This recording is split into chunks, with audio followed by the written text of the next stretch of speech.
வணக்கம், welcome to Kovai cookery. இது வரைக்கும் நம்ம சேனலை சப்ஸ்கிரைப் பண்ணலைன்னா பண்ணிக்கோங்க. பக்கத்தில் இருக்கிற பெல் ஐக்கானை கிளிக் பண்ணிக்கோங்க. இன்றைக்கி பஞ்சாபி ஸ்வீட் தான் ஒன்று செய்ய போகிறோம். அது பேர் கடா. இது அமிர்தசரஸ் கோயிலில் கொடுப்பாங்க ஸ்வீட்டு. இது இதுக்கு நம்ம கோதுமை மாவில் செய்கிறோம். இது தனியாக ஒரு ரெண்டு அடுப்பு பற்ற வச்சுக்கலாம். ஒரு பேனில் ஒரு 360 ml வாட்ரு ஊற்றிக்கலாம். அதாவது 1.25 டம்ளர்னு வச்சுக்கோங்க கணக்கு. அப்புறம் இனி ஒரு இதில் அடுப்பில் கடாய் வச்சுட்டு 120 ml கீ நம்ம ஊற்றிட்டு, கீ காஞ்சொன்னியவே கோதுமை மாவு ஒரு 65 கிராம் அளவுக்கு எடுத்துக்கலாம். அந்த இனி ஒரு அடுப்பில் வச்சுருக்கிற தண்ணியில் ஒரு 65 கிராம் அளவுக்கு, அதாவது நாட்டு சர்க்கரை, வெள்ளை சர்க்கரை இல்லைன்னா வெல்லம், உருண்டை வெல்லம் எதுவானாலும் சரி எடுத்துக்கோங்க. அதை எடுத்து போட்டு கரைச்சி விட்டுருங்க. அது கொதி வரட்டும்.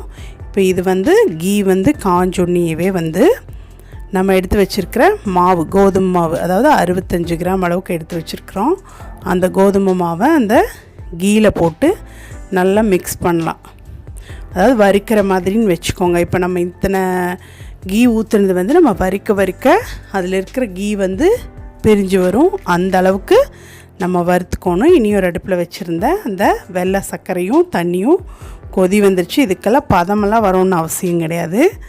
அது கொதித்து நல்லா கரைஞ்சிருச்சுன்னா போதும். நம்மளுக்கு உருண்டை வெள்ளமானாலும் சர்க்கரையானாலும் நம்ம பாருங்கள், வறுக்க கலர் இந்த மாதிரி மாறிட்டுருக்குது.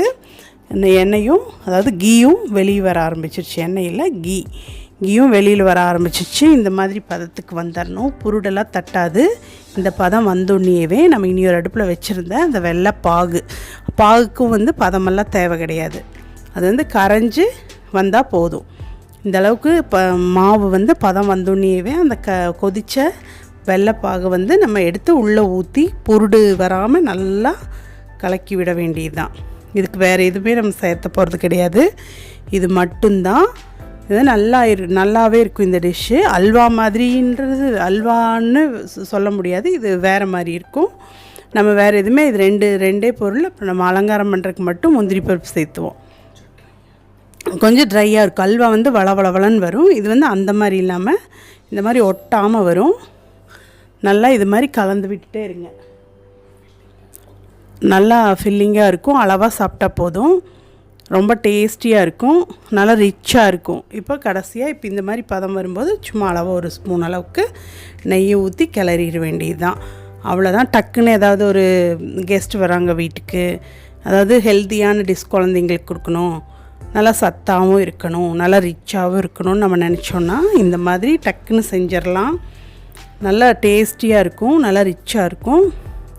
இதே மாதிரி நல்லா கிளறி வரும்போது நல்லா அந்த பொருளெல்லாம் எதுவும் தட்டாத அளவுக்கு நல்லா கிளறி விட்டுட்டு, கடைசியாக நம்ம இறக்கிறதுக்கு முன்னாடி முந்திரி பருப்பு எது வேணாலும் நட்ஸ் போடலாம். Nuts, dry fruits.